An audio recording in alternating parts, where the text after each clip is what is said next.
Neuroses. No início de sua obra, Freud dividiu os transtornos emocionais, que então ele denominava psiconeuroses, em 3 categorias psicopatológicas. 1. As neuroses atuais, que estavam em desuso na psicanálise, mas que recentemente voltam a ocupar, com esse mesmo nome, um lugar de destaque, principalmente a partir dos estudos com pacientes somatizadores. 2. As neuroses transferenciais, também conhecidas como psiconeuroses de defesa, que eram as histerias, as fobias e as obsessivas. E 3. As neuroses narcisistas, que constituem os atuais quadros psicóticos.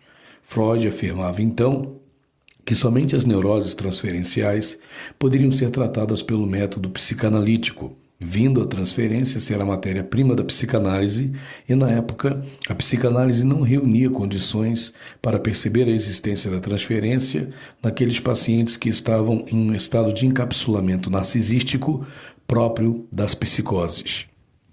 De lá para cá, muita coisa modificou substancialmente na ciência da psicanálise e na da psiquiatria.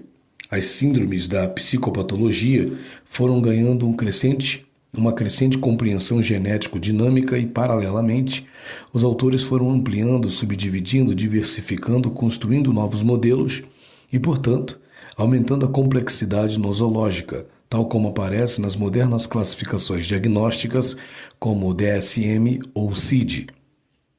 Vamos começar dizendo que as estruturas caracterológicas, os sintomas, as inibições e os estereótipos que configuram as diversas síndromes psicopatológicas resultam de um jogo dialético entre as relações objetais, as ansiedades e, para contrarrestá-las, os tipos de mecanismos que são utilizados pelo ego.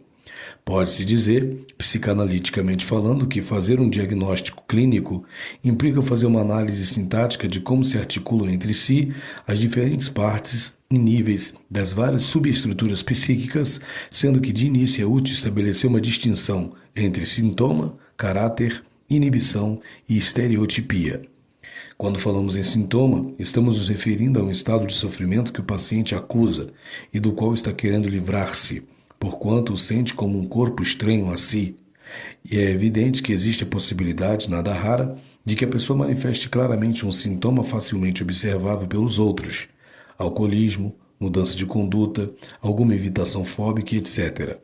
Porém, que está tão egossintônica que o paciente aparentemente não está percebendo e está sofrendo.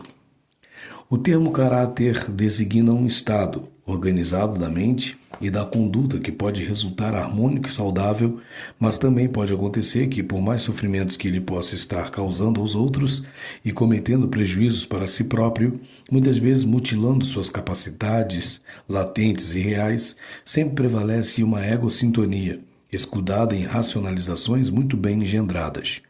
Para dar um único exemplo, pode ser um caráter obsessivo de uma pessoa bem adaptada e até bem-sucedida, mas que sofre um enorme desgaste pelo seu medo de cometer algum erro, por mínimo que este seja, ao mesmo tempo em que impõe igual intolerância às falhas dos outros. A inibição é um estado que tanto pode ser a preliminar de um sintoma que está se organizando, como também pode já estar constituído por um permanente traço de caráter, como pode ser, por exemplo, uma timidez aceitável que possa já estar expressando uma fobia social. O termo estereótipo, embora não apareça muito na literatura psicanalítica, deve, a meu juízo, ser incluído, porquanto ele designa aquelas atitudes aparentemente normais que o sujeito executa no seu dia a dia, mas que uma observação mais atenta vai comprovar que ele executa os seus papéis na família, sociedade e no trabalho de uma forma mecânica, sem fazer modificações, girando em torno de uma mesma órbita, como quem está unicamente cumprindo papéis fixos e estereotipados, tanto papéis normais como patológicos, que desde muito cedo foram designados pelos pais e educadores e que de alguma forma mutilam a sua personalidade. Os pacientes portadores de estruturas neuróticas caracterizam-se pelo fato de apresentarem algum grau de sofrimento e de desadaptação em alguma ou mais de uma área importante de sua vida, sexual, familiar, profissional ou social, incluída também, é evidente, o seu particular e permanentemente predominante estado mental de bem ou mal-estar consigo próprio. No entanto, apesar de que o sofrimento e prejuízo em alguns casos possam alcançar níveis de gravidade, os indivíduos neuróticos sempre conservam uma razoável integração do self, além de uma boa capacidade de juízo crítico e de adaptação à realidade. Outra característica dos estados neuróticos é a de que os mecanismos defensivos utilizados pelo ego não são tão primitivos como, por exemplo, aqueles presentes nos estados psicóticos. De um viés psicanalítico, pode-se discriminar de forma genérica 5 tipos de estruturas neuróticas: a de angústia, histeria, obsessivo-compulsiva, fobia e depressão. Embora na atualidade seja muito difícil de encontrar-se na clínica psicanalítica alguns desses quadros em estado puro, porquanto de alguma forma eles sempre aparecem mesclados, convém descrevê-los separadamente de acordo com a nítida predominância que uma das formas adquire no psiquismo do sujeito e que determina uma configuração neurótica mais específica. As histerias e depressões serão abordadas em módulos específicos, de forma mais detalhada, levando em conta não só a sua frequência e abrangência clínica, mas também que, em algum grau, elas sempre subjazem a qualquer estruturação psíquica, incluída aquela que costuma ser considerada como normal. Neurose atual. A neurose atual, segundo Freud, não é produzida por conflitos históricos, mas sim por motivos atuais, de modo que ela não depende estritamente de fatores psicológicos. Antes disso, a neurose de angústia seria resultante de fatores biológicos, que agiriam através de substâncias químicas, sendo que o acúmulo dessas toxinas sexuais, produzidas pelas excitações frustradas, manifesta-se diretamente por sintomas de angústia livre, como taquicardia, palpitações, respiração ofegante, etc., que, diz Freud, são aquelas mesmas que estão presentes no ato sexual. Inicialmente, Freud descreveu 2 tipos de neurose atual: a neurose de angústia, resultante da libido estancada, como no caso do coito interrompido, e a neurastenia. Neste último caso, teria havido uma excessiva descarga de substâncias sexuais, como aconteceria no exagero da prática de masturbação, sendo que, como decorrência dessa hemorragia de substâncias sexuais, a neurastenia caracteriza-se por um quadro sintomático de fraqueza, apatia, cansaço, etc. Posteriormente, em 1911, ao estudar o caso Schreber, Freud descreveu um 3º tipo de neurose atual, a hipocondria, que poderia estar representando um núcleo atual de uma esquizofrenia. Noção de neurose. A neurose apareceu relativamente tarde nas descrições clínicas e somente no fim do século passado. Essa entidade clínica apresentou bastantes dificuldades para ser isolada. Das doenças nervosas propriamente ditas, epilepsia, doença de Parkinson, da própria loucura, que em termos científicos chamamos de psicose. A neurose adquiriu em definitivo sua carta de cidadania com a psicanálise. Atualmente, essa entidade ainda tem bastante dificuldade de recuperar uma definição, tanto do ponto de vista teórico como do clínico. Ela se viu mesmo descartada da nomenclatura das doenças mentais do DSM-3. É verdade que toda definição da neurose é hipotecada por uma ambiguidade essencial. Fala-se de uma neurose individual ou de uma neurose familiar. Nossa opção se situa em uma visão unitária da neurose. Os caminhos que nos permitirão chegar a isso requerem, em um primeiro momento, pelo menos distingui-los. Tudo se passaria em suma como se a neurose fosse antes de tudo individual, mas ela poderia também, por extensão, tomar uma forma familiar. Enfim, é evidente que uma neurose individual assume uma conotação particular no quadro de uma neurose familiar. Neurose individual. Aceitação clássica da neurose ou a neurose segundo a primeira tópica freudiana. Ela é fundada por inteiro no princípio do recalcamento histérico. Assim, Freud, no caso Elisabeth von Ritter, conta a história de uma mulher que se surpreende em pensar que seu cunhado estaria livre após a morte de sua irmã.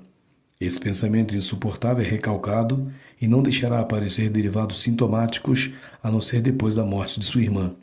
Freud os decifrará e permitirá a Elizabeth voltar até a moção recalcada. Disso decorre essa ideia simples, referência implícita maior da neurose. Pelo fato da tomada de consciência permitir curar os sintomas, a neurose é o produto do recalcamento, um recalcamento que concerne essencialmente a sexualidade. Na realidade, a situação já não é tão simples, pois essa concepção histérica utiliza, sem prestar atenção e sem tirar consequências, o pano de fundo edipiano e o desejo incestuoso. Elizabeth não percebe somente um desejo sexual inconfessável. Ela põe em ação novamente um cenário edipiano triangular, que comporta um desejo incestuoso totalmente essencial e que se arrisca a passar despercebido. Um incestuoso representa um além do sexual que apenas a segunda tópica freudiana pode apreender em toda a sua dimensão, de onde decorrem as ilusões teóricas e terapêuticas da concepção histérica simplificada da primeira tópica. Concepção contemporânea da neurose ou a neurose segundo a segunda tópica freudiana.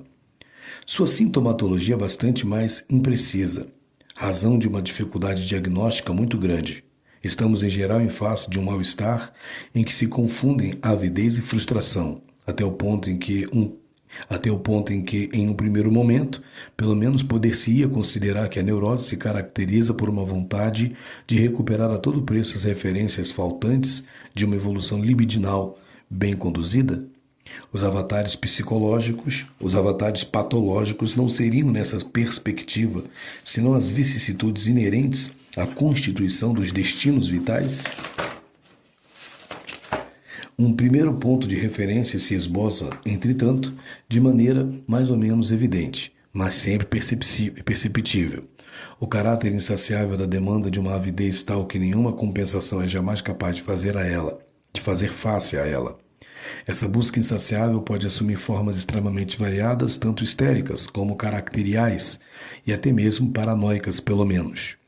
Ao contrário, a depressão neurótica pode estar em primeiro plano, escondendo mal uma queixa raivosa, encerrada no ou tudo ou nada, ou ainda ocultada em uma onipotência passiva mais ou menos obsessiva e difícil de desalojar. Esse balizamento fundamental não deve fazer esquecer a extensão da legitimidade reivindicativa. A renúncia pelo não ser não é um programa aceitável no destino neurótico. Pelo contrário, o levar em conta essa dupla polaridade permite considerar as carências e até os traumas infantis de maneira mais aberta e reconsiderar de outro ponto de vista as causas infantis que supostamente podem explicar tudo. Assim, as consequências das frustrações infantis aparecem mais como faltas a elaborar, dificuldades em encaminhar um trabalho de luto, do que como fontes impenitentes e recalcadas. Inconsciente da neurose. Ele obriga a reconsiderar sua face existencial, frustração e avidez, mesmo se à primeira vista sua base está em perda de referência. O ego se torna parcialmente inconsciente. A erotização de um superego sádico faz dele um comparsa inoportuno e as forças neuróticas não são mais somente o produto secundário do recalcamento, mas estão simplesmente em contato direto com o id, em sua onipotência desordenada. O balizamento da onipotência pulsional poderá ser descrito sob a forma de violência fundamental, Bergeret. O balizamento da dependência, ao mesmo tempo rejeitada e forçosa, mostra uma espécie de atitude regressiva que alguns descreverão como uma libido em busca de objeto. Fairbairn, 1978. Esses dois pontos de vista, que nos parecem referenciar os movimentos essenciais da avidez aparente, assumem uma forma particular no inconsciente. Eles constituem inicialmente dois tipos de relação de objeto bem diferentes que, como Freud parece antecipar em seu artigo de 1914 sobre o narcisismo, uma introdução, prefiguram uma espécie de marca prévia à constituição triangular do Édipo, mas ainda sua condensação concorre naturalmente para o desejo incestuoso. Como de fato a criança privada de argumentos biológicos convincentes teria a arrogância de se imiscuir na problemática dos desejos parentais. Seria necessário que ela tivesse razões sólidas, tais como a conjugação de uma onipotência pulsional, sem limites, e uma vontade excessiva de retorno a uma dependência de tipo fetal. Diversas considerações podem ser feitas a esse respeito. A. Sabe-se que existe um debate entre os que sustentam um Édipo genético e os que consideram, ao contrário, que o Édipo se reconstitui a cada geração, posição pelo menos mais viva. A hipótese formulada de uma espécie de impressão prévia do Édipo poderia constituir uma via de exploração. B. Diante da ausência de determinação instintual na criança, parece não haver senão dois caminhos possíveis: o do investimento pulsional, uma espécie de todo pulsional onipotente, e o do retorno à dependência absoluta. C. É bem isso que é notado na criança que passe no capricho onipotente a submissão mais total, como se ela estivesse jogada aos extremos de tal modo que não pode introjetar identificações mais estáveis. Podemos mesmo nos perguntar se essas idas e vindas da onipotência à dependência mais absoluta não caracterizam o tempo da infância, ao mesmo tempo tão dramática e tão longa. D. Enfim, no debate que opõe os sustentadores do todo objetal, desde o nascimento, kleinianos, e os outros mais freudianos que sustentam o narcisismo anobjetal, mas se ele existisse, como seria possível sair disso um dia? Contestam com razão Laplanche e Pontaly no vocabulário da psicanálise. A solução de duas posições anobjetais, objetais com oscilação de uma a outra, poderia surgir como saída muito considerável, pois ela contém ao mesmo tempo uma dinâmica interna e sua própria barreira. Assim, a onipotência se torna o limite da dependência e vice-versa. Assim, o desejo incestuoso fundador do Édipo é o protótipo da neurose típica. Formações incestuosas simbólicas. Já bastante complexa, a situação se complica com frequência na medida em que os derivados incestuosos não são mais apenas elementos mais ou menos regressivos de um conflito edipiano mal engajado, pouco conflituado, apenas ou nada elaborado, mas fenômenos ativos oriundos do inconsciente dos pais e que produzem o que podemos chamar de formações incestuosas simbólicas, que fixam os processos de identificação em sistemas de repetição mais ou menos inextricáveis. Vê-se como já estamos, por inteiro, em uma situação de neurose familiar, que definitivamente não é senão um caso particular de neurose, mas um caso particular que conduz o mais das vezes aos estados neuróticos mais patológicos e até mesmo além, em direção aos estados limítrofes e mesmo à psicose. Neurose familiar. Poder-se-ia dizer que, por definição, há neurose familiar quando o desejo incestuoso da criança é retomado em espelho pelos pais que se tornam participantes desse desejo. Na medida em que todos os pais do mundo têm a ver com esse desejo, e que não existem provavelmente situações puras nas quais o desejo incestuoso da criança não se encontrem, de uma maneira ou de outra, em estado de cumplicidade com o adulto, não estaríamos obrigados a concluir que toda neurose é de saída uma neurose familiar? Aliás, não seria nesse clima de sedução recíproca, Laplanche, 1970, que pode se constituir um sistema pulsional do tipo amor-ódio? A margem entre uma cumplicidade adaptada à criança e a carga de um investimento parental depressivo, abandônico ou devorador, com mais frequência os dois, não é sempre evidente. Há, entretanto, situações em que o laço incestuoso simbólico ocupa todo lugar e se torna um elemento maior da história de um destino. Por exemplo, a história que Roman Gary relata a propósito de sua infância em La Promesse de l'Aube. Também é possível dizer que se existe um núcleo neurótico típico, há também situações incestuosas simbólicas típicas, ligadas frequentemente às depressões parentais. A parte visível e sintomática não é frequentemente muito reveladora, pois ela se caracteriza por relações de objeto em que predomina o domínio sistemático e, de maneira ainda mais oculta, a dependência recíproca. Esses dois elementos condicionam funcionamentos mentais rígidos com revelações, de tempos em tempos, explosivas, caracteriais, clássicas e até mais graves ainda. A parte invisível, com frequência, não é revelada senão a posteriori ou no curso de uma psicanálise. Trata-se essencialmente de proibições implícitas maiores, cuja primeira consequência é a esterilização das trocas verbais. Assim, as crianças se dedicam com deleite face às proibições explícitas, enquanto que as proibições implícitas são menos contornáveis. Não só é implicitamente proibido falar de tudo que é sexual, mas igualmente de tudo aquilo que tem a ver com uma vida imaginária qualquer. Por vezes, essas proibições referem-se a tabus familiares ligados a segredos de família, antigos ou recentes, adoção, fratria bastarda, incesto, doença, soropositividade ao vírus da AIDS, ou muito simplesmente todo evento exterior que se arriscaria a perturbar o modo adaptativo, familiar e o cerimonial habitual que dele decorre. Assim, muitas crianças não podem falar a seus pais dos eventos que constituem o usual das trocas familiares, dificuldades escolares ou relacionais, machucados e dores diversas, peripécias do entorno e até mesmo aparição de regras. As formas mais estritas dessas neuroses familiares conduzem a uma sistematização que tomaremos emprestada da descrição feita pela escola de Palo Alto, a propósito do double bind, e que, de nosso ponto de vista, concerne essencialmente as neuroses patológicas. Reteremos desse duplo vínculo não o aspecto paradoxal que nos parece depender do jogo das aparências, mas antes a oposição entre as injunções explícitas e implícitas, cujo papel nos parece radicalmente diferente. Essa contradição aparente não constitui problema, pois as injunções explícitas, grande menino, que esperas para correr atrás das meninas, são feitas para mostrar de modo permanente que a linguagem não serve para nada. Apenas as injunções implícitas, tu já sabes que não ficam bem as não ser com tua mãe, são ouvidas e constituem a trama das proibições implícitas em que se dão os laços incestuosos simbólicos essenciais.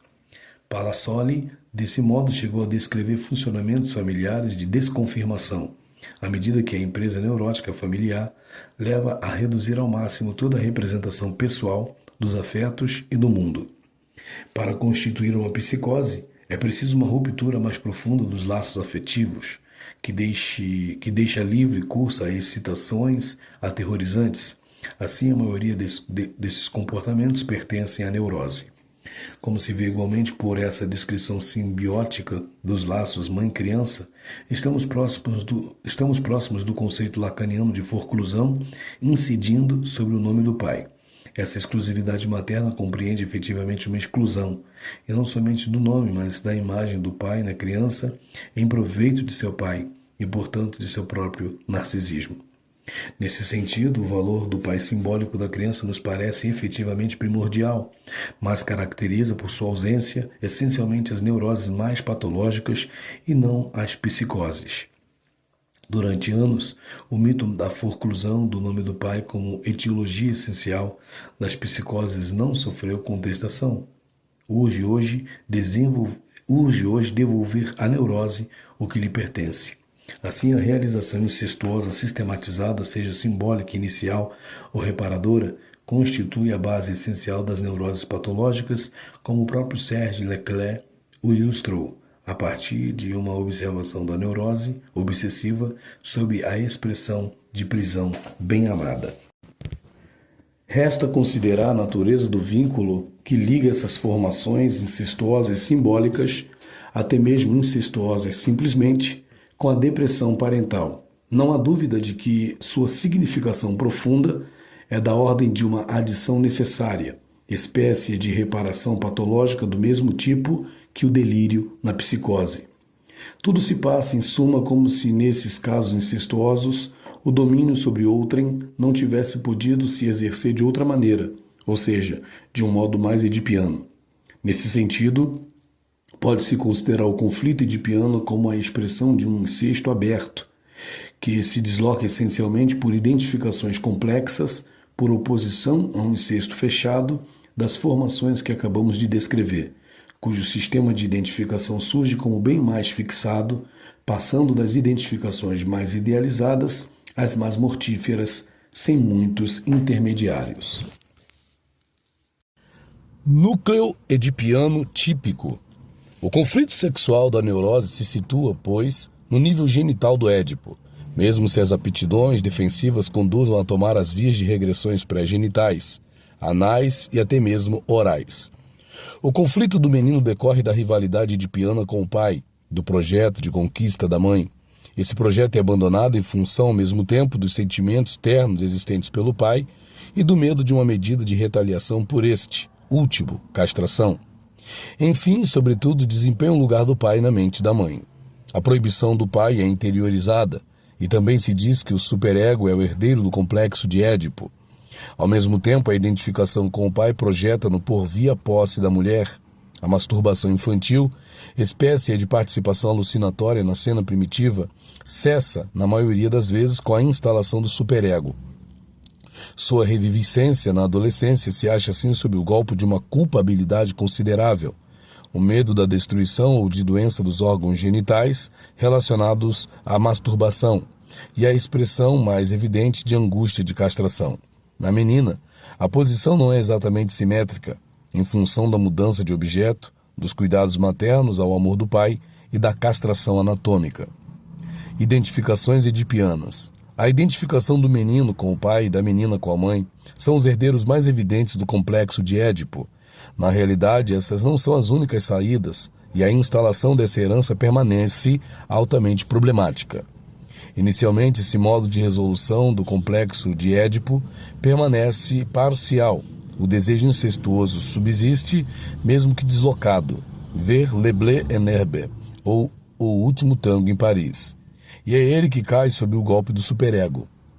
Vistas sob esse ângulo, as identificações com os pais do mesmo sexo não constituem senão um destino particular do investimento libidinal, insuficiente em relação ao retorno infatigável da pulsão em seu destino incestuoso.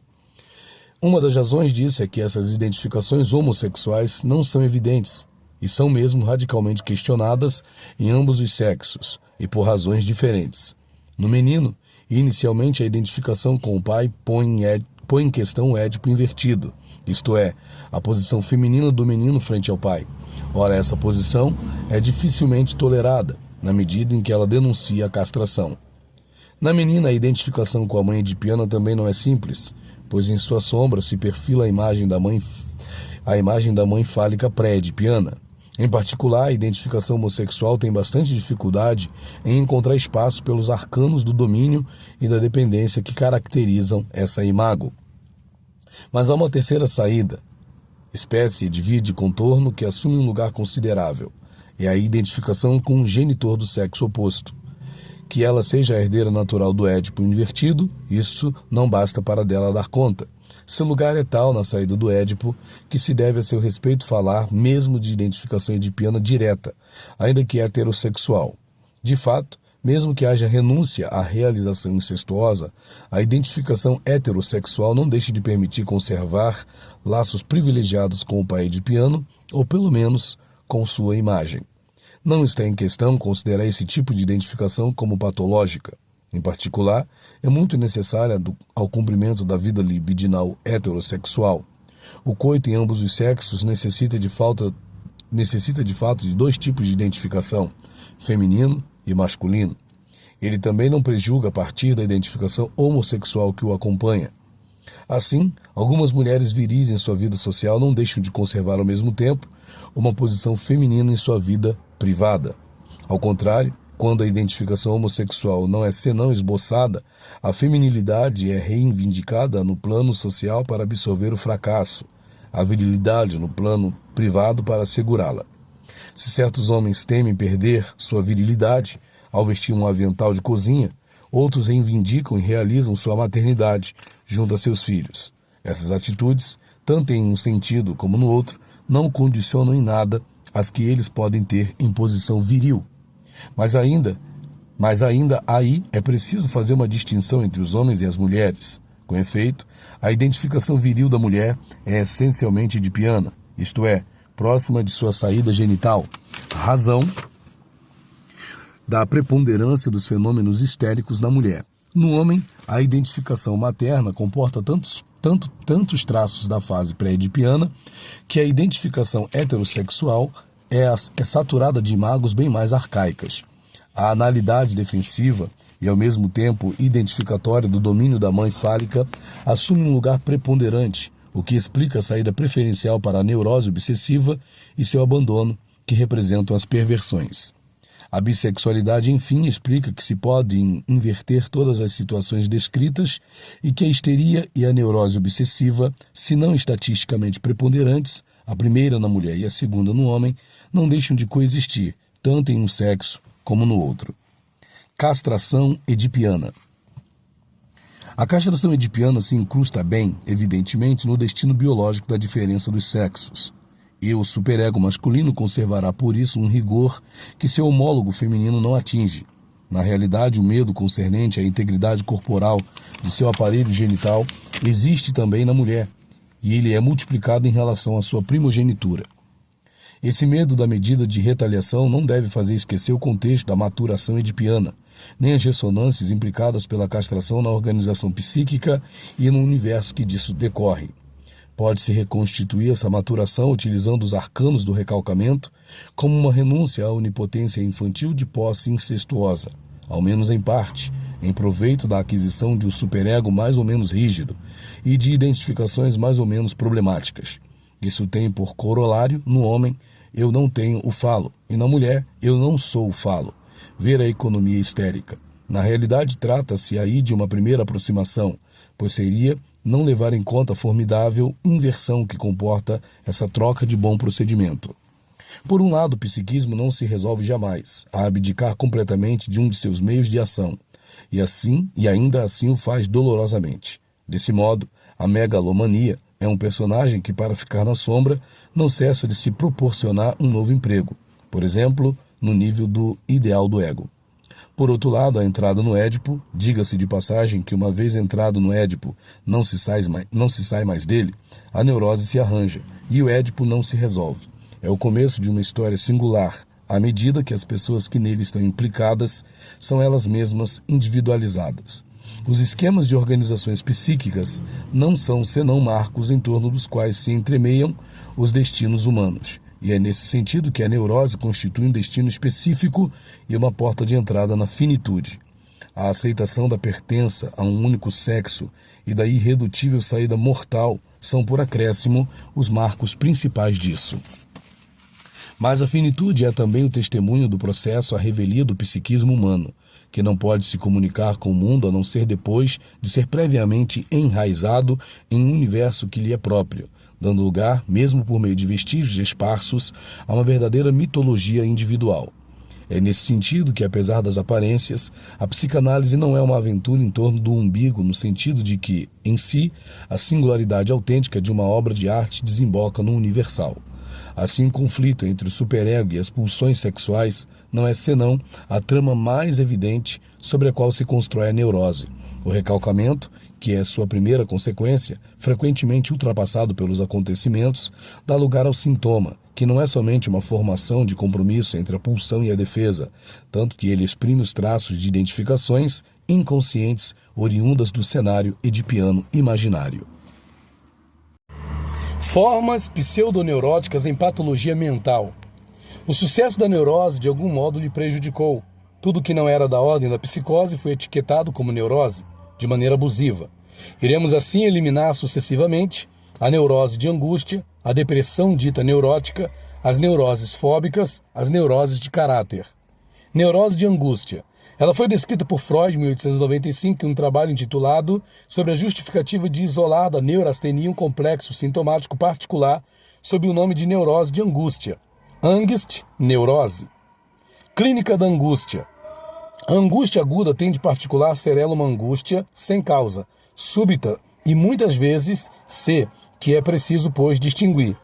Da angústia, ou melhor, da ansiedade relativa a uma dificuldade real da vida, particularmente intensa no período que precede uma prova, qualquer que seja, entrada nos exames.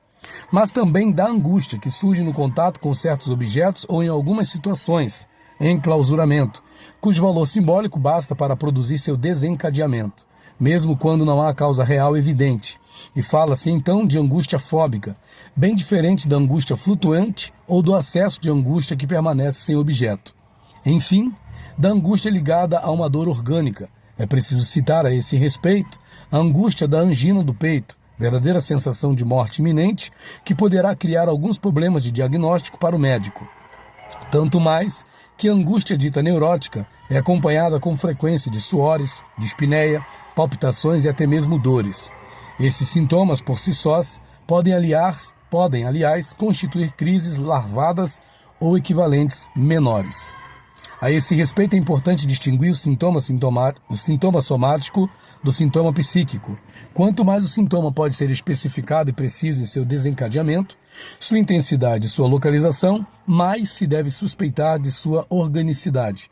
Porém, ao contrário, se o sintoma é difuso, indiscernível no terreno corporal e com mais forte razão no terreno psíquico, a probabilidade de uma manifestação psíquica é grande. Se essa distinção nem sempre permite uma diferenciação hic et nunc, uma das vertentes não excluindo jamais a outra, deve em todo caso permitir compreender que não é possível tratar um sintoma psíquico como um sintoma orgânico. Este último especifica uma doença particular, enquanto que o primeiro não indica senão um tipo de relação. Significação da angústia. Esta digressão permite tomar a medida exata da neurose da angústia. Com efeito, a angústia, falando propriamente, um tipo de relação totalmente insustentável. Ela não permite se organizar sem arranjos importantes que lhe fazem perder seu caráter de crise aguda. Ou seja, o quanto a neurose de angústia se reduz a uma porta de entrada na patologia mental. Essa descompensação brutal não condiciona em nada a natureza da estrutura subjacente. Por certo, o caráter reativo do acesso de angústia face a um evento levaria a minimizá-la. É um erro grave, pois o evento não é senão um pretexto para a descompensação. Assim, uma crise de angústia pode muito bem ser a porta de entrada de uma esquizofrenia, enquanto que a família evoca um fracasso sentimental ou assim considerado. O próprio Freud considerou a neurose de angústia como uma neurose atual, ou seja, uma neurose que depende de um conflito imediato agudo em relação com a abstinência sexual, o acúmulo de tensão sexual que não pode se realizar nem no plano físico, nem em elaboração psíquica. É diretamente passado ao plano somático sob a forma de angústia. Hoje em dia, essa visão reativa face ao comportamento sexual foi abandonada. O acesso de angústia é considerado como um fracasso do recalcamento e da instalação de sintomas. O acesso de angústia assinala, pois, antes de tudo, a ausência de uma estrutura neurótica suficientemente elaborada ou mesmo inexistente. Com efeito, a angústia neurótica propriamente dita, como se viu, é a angústia de castração. Seu arranjo por meio dos diferentes mecanismos de defesas neuróticos, mesmo que inconsistentes ou precários, raramente deixam a angústia em estado puro.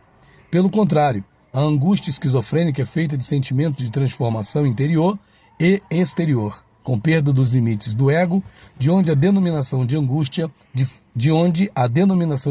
de fragmentação. O acesso de angústia nesse caso é máximo e no mais alto grau comunicativo ao entorno. Em posição intermediária há um terceiro tipo de angústia, com desencadeamento às vezes brutal. Pode dar lugar a uma doença orgânica, fala-se então de ataque de pânico, ou de saída, instalada em um contexto depressivo. Trata-se essencialmente de uma angústia de falta a ser, em que a menor perda de objeto afetivo é vivida como catastrófica. É a angústia depressiva dos estados limítrofes. Desse modo, o grande acesso de angústia é a porta de entrada maior da psicose e da depressão, a um grau bem menor da neurose. Ela pode também introduzir uma evolução psicossomática verdadeira. Depressão essencial.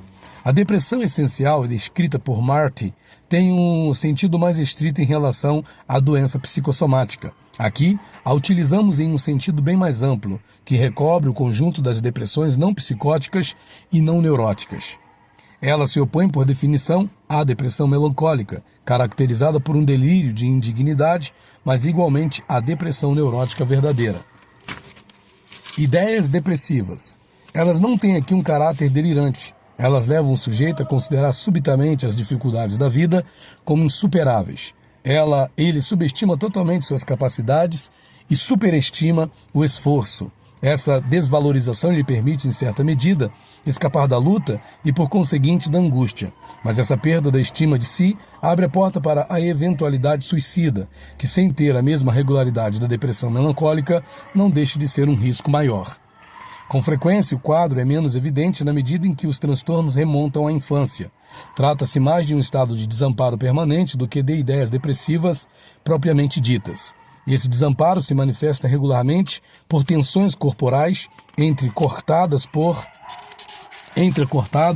por mal-estares difusos, uma instabilidade e mesmo uma incoercível necessidade de resolver os conflitos pela passagem ao ato. Enfim, se um fator desencadeante traumático dá o aspecto de um processo reativo, aqui ao contrário, o que é vivido como o fim das infelicidades é que produz a descompensação. Fadiga. A fadiga e o cortejo neurastênico que a acompanha. A fadiga e o cortejo neurastênico que a acompanha, feito de anorexia, impotência ou frigidez, hipotensão arterial, raquialgias, se associam em proporção variada com as ideias depressivas. Essa astenia tem de particular ser matinal e ceder diante do esforço. Porém, toda atividade se torna difícil e dá lugar à ruminação interior. Às vezes, a astenia assume todo o lugar, escondendo mesmo as ideias depressivas subjacentes, das quais o sujeito não tem consciência. Falou-se então de psicastenia. Essa entidade, descrita na França por Janet, foi retomada por Freud, que fez dela a segunda neurose atual, o esgotamento psíquico devido ao excesso de prática masturbatória. Essa visão foi igualmente abandonada. Insônia. É o terceiro elemento da depressão dita neurótica. Sintoma mestre, ele realmente vem a faltar. Tudo se passa com efeito como se a angústia anulada de dia pelo investimento psíquico da depressão e físico da astenia despertasse à noite, provocando pesadelos e insônia, aumentando assim a fadiga matinal e criando um verdadeiro círculo vicioso do qual é difícil fazer sair o doente. Na realidade, é abusivo que toda depressão não melancólica seja considerada, em maior ou menor grau, como uma depressão neurótica. Mesmo que a linha divisória entre esta última e a depressão dos estados limítrofes seja muitas vezes imprecisa. Poder-se-ia, com efeito, perder-se ao querer diferenciar a qualquer preço, em um formalismo redutor, a depressão neurótica daquela dos estados limítrofes, depressão essencial. A hemorragia narcísica faz parte integrante das vicissitudes da neurose, do mesmo modo que nas estruturas, em estado de ânsia narcísicas, o Édipo se torna um ponto de mira, afastado por certo, mas potencialmente presente no imaginário. No primeiro caso, as confidências precedem rapidamente os sintomas. A própria depressão parece coincidir com a recuperação de uma parte importante da vida interior, seja por ocasião de um luto ou de um fracasso da vida sentimental ou profissional. No segundo, há, ao contrário, um abatimento da vida psíquica, vivida, aliás, como uma perda da energia vital. Todo pensamento está centrado no corpo e é muito difícil fazê-lo sair daí. A pobreza dos objetos interiores é tal que apenas objetos exteriores reais podem servir de apoio. A perda de objeto afetivo não faz senão descobrir a fragilidade narcisista subjacente. O engajamento precário em uma situação genital se revela e os mecanismos de defesa contra a depressão, que teriam podido entrar em cena, não desempenham mais seu papel. Ver as neuroses de caráter. Neuroses fóbicas. Elas surgem na realidade em qualquer compartimento da patologia mental. Com efeito, se a existência de manifestações fóbicas, medos imotivados em relação à presença de objetos ou de situações das quais apenas o caráter simbólico pode explicar o papel, não é discutível. Em compensação, não é possível ligá-las a uma estrutura própria. História da noção de fobia antes de Freud. História da noção de fobia antes de Freud. Ela é reveladora em mais de um sentido. No começo, as fobias eram muito mal isoladas das ideias obsessivas. Se Pinel falava de mania sem delírio, Skirol dispunha as fobias No começo, as fobias eram muito mal isoladas das ideias obsessivas. Se Pinel falava de mania sem delírio, Skirol dispunha as fobias nas monomanias, fazendo delas obsessões particulares, as obsessões medo. Essa assimilação à neurose obsessiva, aliás, fez carreira, pois Kraepelin e mesmo Janet prosseguiram sua tradição.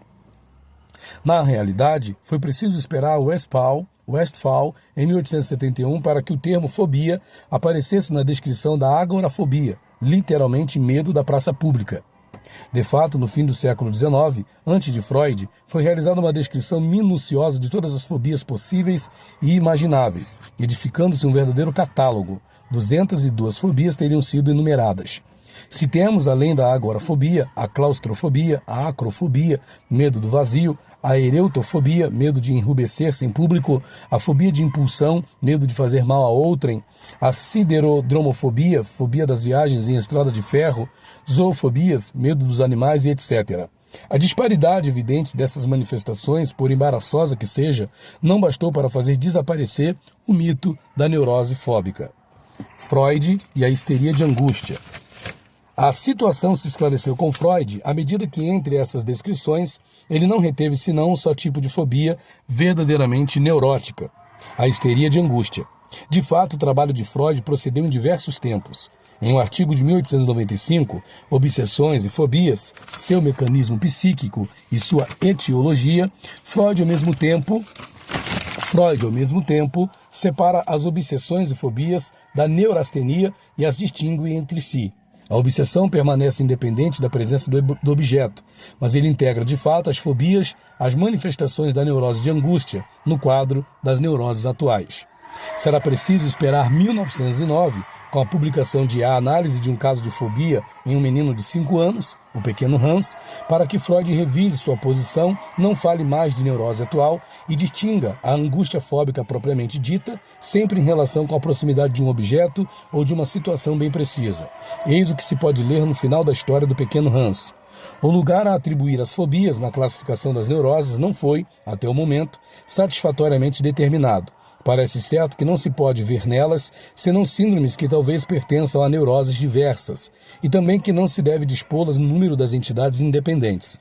Para as fobias da ordem das de nosso pequeno paciente, a designação de histeria de angústia não me parece inadequada. Ele justificará esse termo mostrando a similitude dos mecanismos psíquicos entre algumas fobias e a histeria de conversão. Isso na medida em que justamente a evitação fóbica é, como na histeria, uma evitação, sobretudo, sexual. Ver páginas 106, 107. Outras fobias. Com elas trata-se de outras coisas que não há evidência sexual da histeria de angústia, seja de sintomas aparentados na realidade aos da neurose obsessiva, como o medo dos objetos sujos, dos excrementos, dos micróbios e mesmo do câncer, ou a histeria como a ereutofobia ou a fobia de impulsões. Seja de medos, que se integram em um quadro mais complexo, compreendendo os acessos de angústia ou um estado depressivo. Esses medos dos estados limítrofes comportam, aliás, um pânico considerável, em face ao mesmo tempo de uma situação de solidão e de encontro com um outro estranho, lembrando muito, em definitivo, os terrores infantis. Seja, enfim, dos processos que se situam francamente na linhagem psicótica. Assim é a cancerofobia. Quando se reveste de um aspecto hipocondríaco acentuado, aproximando-se de uma somatização quase delirante, a própria agorafobia, em sua forma maior, beira a impossibilidade total de sair à rua sem ser acompanhado e pode ser então considerada como um verdadeiro sintoma de cobertura, espécie de última defesa contra a psicose subjacente. Isso demonstra o quanto as fobias não são senão sintomas que devem ser referidos a seu contexto, fora da histeria de angústia, cuja natureza sexual é, em princípio, evidente. Elas não podem ser consideradas como estruturas neuróticas. Neurose hipocondríaca. Essa denominação, ou a de hipocondria neurótica, é totalmente injustificada. A hipocondria corresponde, de fato, à crença em uma afecção doentia orgânica em relação a um simples aumento das sensações sinestésicas normais, que são então sentidas penosamente. Os exames clínicos, biológicos e radiológicos são, na maioria das vezes, negativos, ou pelo menos as pequenas anomalias que eles podem pôr em evidência estão fora de proporção com os males invocados. Hipocondria psicótica. Freud tinha um propósito de situar a hipocondria entre as neuroses atuais. Ele precisava que não se tratava de uma espécie de precursor das neuroses de transferência, histeria e neurose obsessiva, como a neurose de angústia e a psicastenia, mas que a hipocondria era a neurose atual, remetendo às neuroses narcisistas, termo utilizado então por Freud para falar do que chamamos no momento atual de psicoses. Essa referência a Freud, por caduca que seja no nível da nosografia, não deixa de trazer elementos de veracidade incontestáveis. Desse modo, uma grande parte das hipocondrias pode ser situada no nível de estruturas psicóticas francas, ou pelo menos pré-psicóticas. Trata-se de sujeitos com dores queixosos para os quais todos os cuidados e todas as melhores vontades do mundo são ineficazes. A crença em seu transtorno é arraigada e quase delirante. Sua tenacidade consegue reunir um dossiê considerável, mas uma nova série de exames não o satisfaz jamais. Eles continuarão a ir de médico em médico até que um diagnóstico de organicidade termine por cansaço por ser proposto. Mas mesmo assim o hipocondríaco não estará satisfeito, mas bastante firme em suas ideias, e todos os tratamentos fracassarão. A agressividade contida na dor monótona que ele apresenta incansavelmente é o motivo da rejeição da qual ele é, na maioria das vezes, o objeto. Pode-se dizer, com efeito, que nenhum doente desencadeia uma agressividade maior em seu terapeuta. Chegado a essa fase, o ciclo persecutório pode se fechar pela passagem à psicose paranoica. Tudo se passa, aliás, como se a agressividade que se ostenta à luz do dia, no delírio paranoico, não fosse outra coisa senão aquela contida, mascarada pela dor no hipocondríaco, mas sentida claramente como tal, em todo caso, por aqueles que o cuidam. Hipocondria depressiva. De fato, nem todos os hipocondríacos apresentam um tal quadro claramente situado na órbita da psicose. Isso não basta, entretanto, para fazer dessas hipocondrias neuroses. Trata-se, com efeito, de pacientes que apresentam acessos de angústia, um estado psicastênico com um cortejo mais ou menos variado de transtornos neurastênicos diversos, transtornos digestivos, raquialgias, cefaleias, vertigens e etc. Tudo isso sobre um fundo depressivo mais ou menos intenso. A crença na realidade somática dos transtornos não é integral. A agressividade e mesmo a simples demanda de ajuda é vivida de uma maneira extremamente culpável. O retorno masoquista é satisfeito pela intervenção cirúrgica abusiva. Trata-se, portanto, de manifestações depressivas cujos elementos somáticos são alegados sem que haja, por isso, a instalação de uma doença orgânica real, mesmo psicossomática. Neuroses de caráter. Elas teriam de particular o fato de se tratarem de neuroses sem sintomas, latentes, mudas, de tal modo confundidas com as exigências da sociedade moderna, atividade e retidão moral, que quando a descompensação aparece, ela se produz em uma situação de espanto geral. É o grande carvalho que, de uma hora para outra, se quebra. Personalidade de caráter. Trata-se de personalidades hipernormais, ativas, sólidas, protetoras de seu entorno, cuja única desarmonia consistiria em uma tendência invasiva que pais e amigos toleram com frequência mais ou menos bem. A fragilidade de uma tal posição só se manifesta de fato na incapacidade evidente para um questionamento de si e de sua concepção da vida. Tudo se passa como se o menor movimento nesse sentido devesse levar ao irreparável. Essa certeza de si implica que toda dúvida foi suprimida, em particular o mundo dos psicólogos, psiquiatras, psicanalistas, é execrado. É muito melhor esquecer do que pensar, pois se nos deixarmos levar por pensamentos interiores, para onde se vai? É preciso agir, eis a única maneira de não deixar estagnar sua vontade e de não se deixar levar pela preguiça. Deixar-se levar é morrer. O resultado de uma tal atitude é de 3 ordens. Hiperatividade, com dispêndio considerável de energia que impressiona, é considerada como penhor de sucesso social. Severidade, com relação ao entorno, tanto mais constrangedora quanto acompanhada de uma severidade dirigida ao próprio indivíduo. Esterilização total de tudo que pode surgir da vida inconsciente, com, em particular, uma sexualidade pobre, até mesmo inexistente, sem que isso constitua problema. Um quarto elemento deve ser notado. Ele é, sem dúvida, o mais sutil, mas, em definitivo, o mais importante.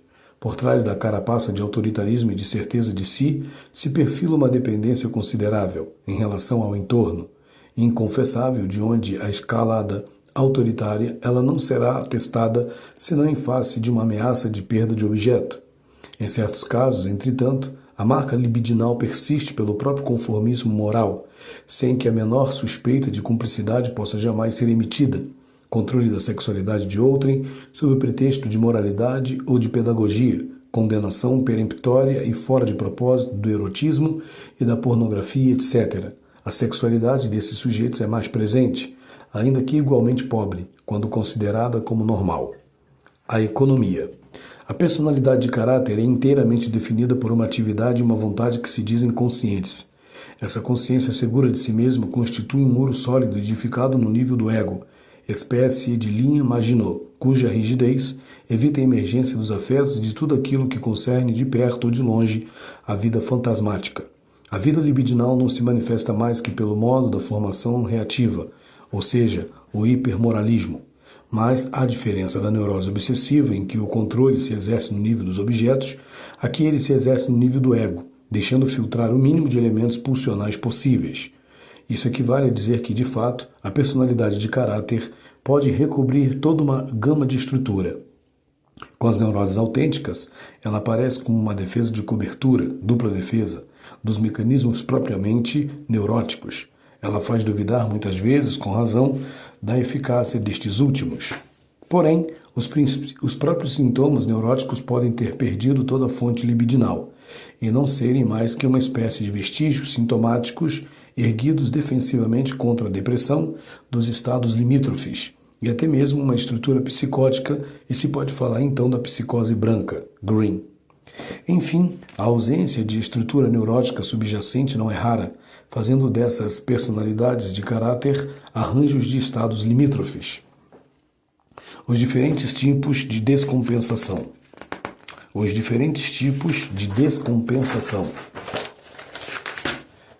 A descompensação, com frequência, é a tempestade em céu sereno. É de fato impressionante ver o quanto a descompensação se produz nesse tipo de personalidade.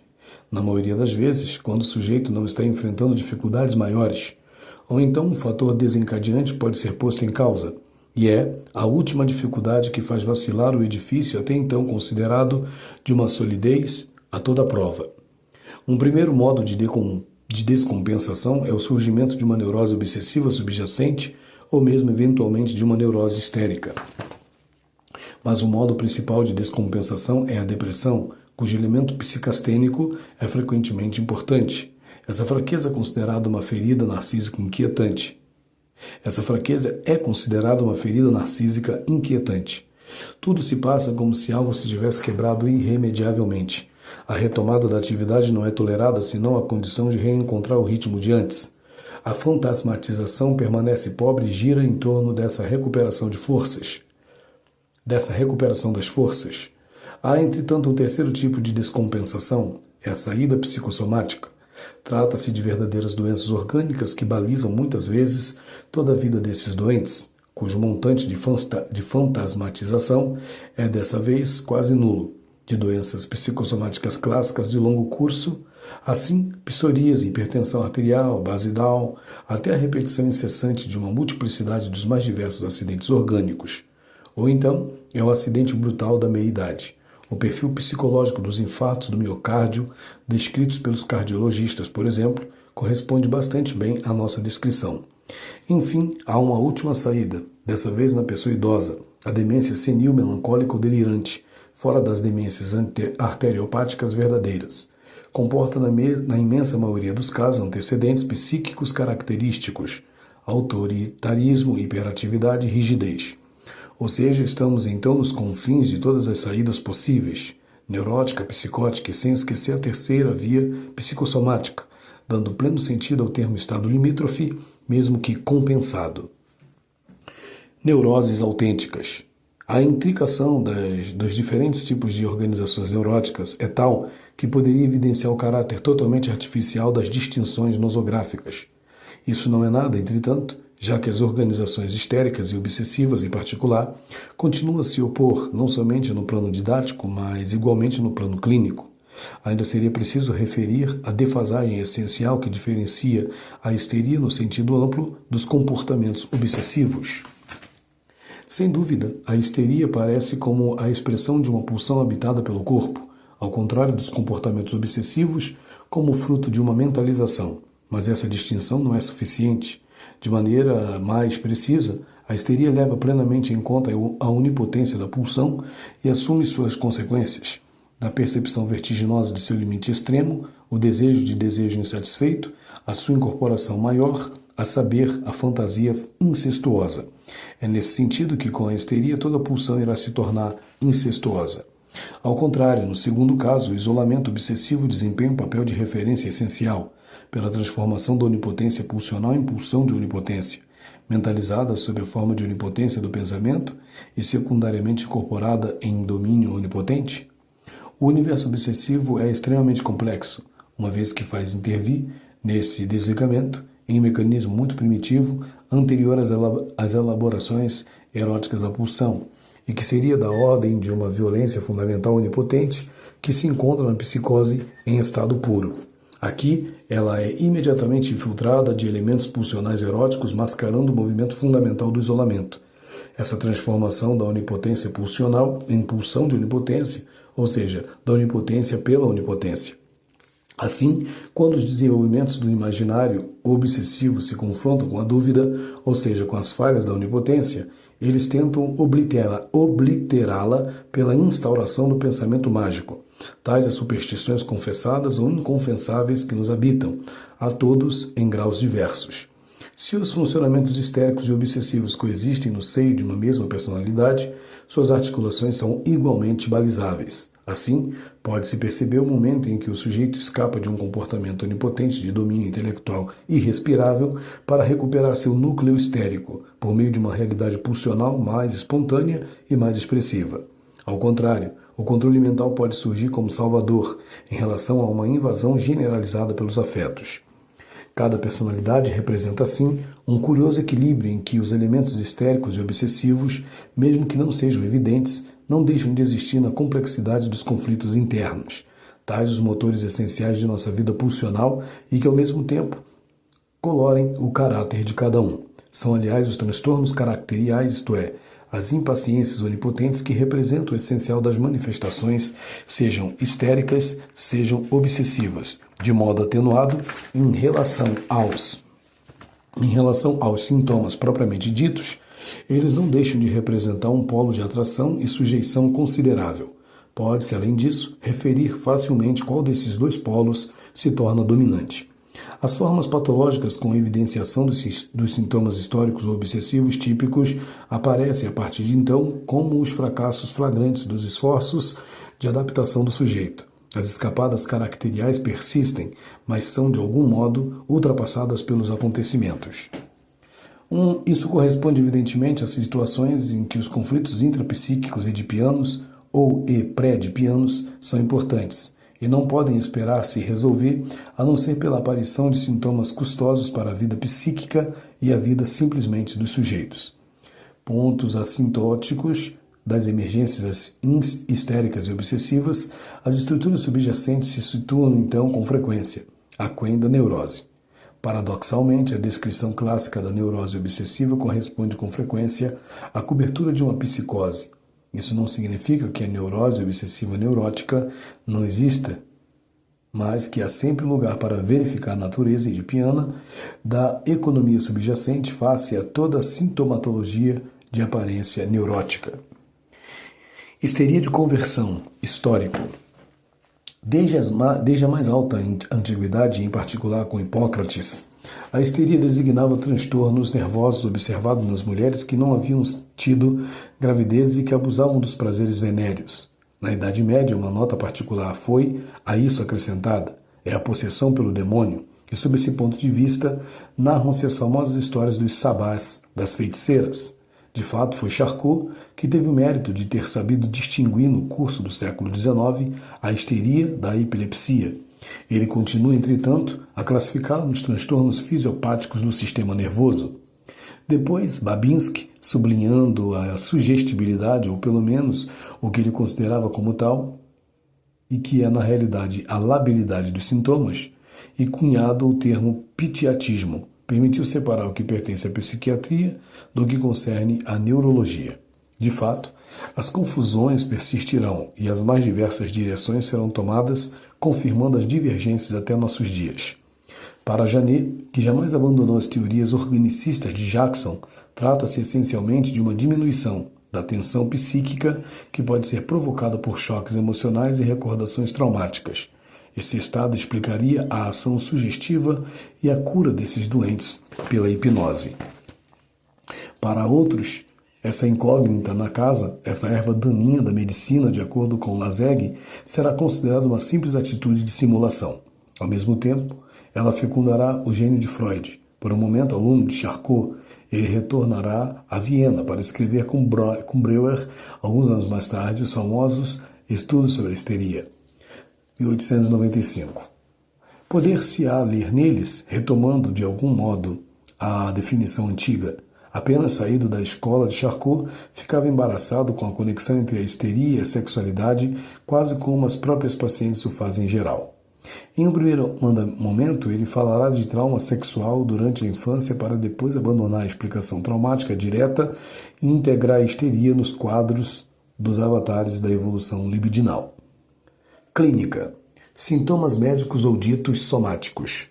Os sintomas histéricos de conversão foram descritos inicialmente no plano médico. Por clássicas que sejam, não são as manifestações mais frequentes da histeria, e as descreveremos rapidamente. Acidentes paracísticos. A grande crise descrita por Charcot trata-se de uma crise de agitação espetacular cuja simbiologia sexual está muitas vezes presente, que pode assumir todo tipo de formas, desde o acesso de sonambulismo em pleno dia até a imitação da crise de epilepsia. Em geral, a perda de urina e a mordida da língua faltam na crise histérica, enquanto que estão presentes na epilepsia. O eletroencefalograma e, sobretudo, o contexto extravagância, teatralismo, labilidade farão o diagnóstico. Os equivalentes menores vão desde a crise nervosa, de agitação, ao desmaio súbito, passando pelas tetanias sem substrato biológico, hipocalcemia ou espasmosfilias, cujos laços com a histeria são certos. Quando se faz o giro das condutas psicológicas que estão associadas, enfim, as neurolepsias, estados de adormecimento diurnos, se prestarão a muitas discussões com os neurologistas, mas parecem, de fato, na maioria das vezes, se situar no quadro da histeria. Transtornos de aspecto neurológico.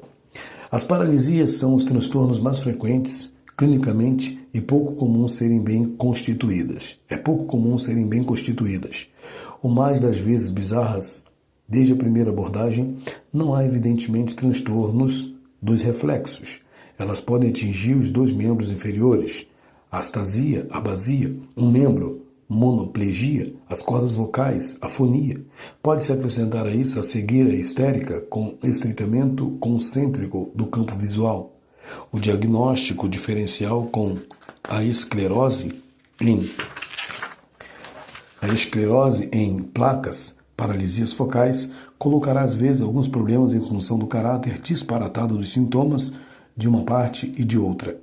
As anestesias e, sobretudo, os edemas localizados constituíam o que se chamava de estigmas histéricos. A topografia aberrante das primeiras e o caráter provocado das segundas a tempo não enganam. As manifestações álgicas não estão ausentes e criarão sérios problemas, particularmente com as dores hipocondríacas, sem se contarem as dores orgânicas reais, além da ausência de sinais de organicidade ao exame médico. É cada vez o contexto que dará o diagnóstico, ou seja, sintomas psíquicos e caráter histérico. As manifestações de ordem psíquica se coexistem com os sintomas somáticos. Frequentemente bastam a si próprias, são aliás bem mais frequentes que os clássicos acidentes de conversão. Chegou-se também a querer opor à conversão somática os sintomas psíquicos da histeria.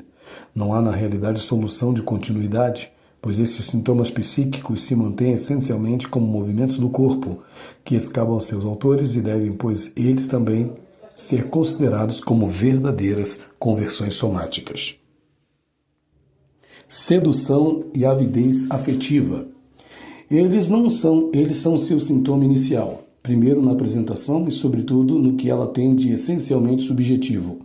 Essa maneira de ser da histérica foi descrita de muitas formas: necessidades de chamar a atenção sobre si, egocentrismo, dependência afetiva, falta de controle emocional, coqueteria, provocação, erotização da relação e etc. De fato, trata-se de um único e mesmo fenômeno, espécie de precipitação afetiva que tem a tendência de encurtar espontaneamente as distâncias com o outro.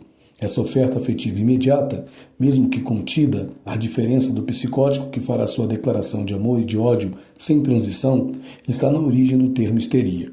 Mas isso é de fato uma mistificação, pois esse contato não pode sobreviver muito tempo. A menor resposta a essa oferta e demanda traz consigo ao mesmo tempo a ruptura imediata e a fuga desvairada. Fuga ou amnésia. Ela caracteriza com efeito o segundo movimento. Se a atitude de retirada da histérica pode, às vezes, assumir o aspecto de fugas verdadeiras, na maioria das vezes ela se manifesta de maneira bem mais sutil. É a amnésia histérica. Sem ir até as clássicas histórias do viajante sem bagagens, trata-se simplesmente do esquecimento de um evento em que o paciente está por demais engajado em seus afetos e em tudo que se relacione a eles. Às vezes, trata-se de uma verdadeira amnésia das palavras que a histérica quer pronunciar e logo esquece. Mas a fantasia essencial, às vezes realizada, continua sendo a fuga por síncope, ou melhor, por inanição. Em grau menor, a fuga no sono é com frequência o equivalente disso.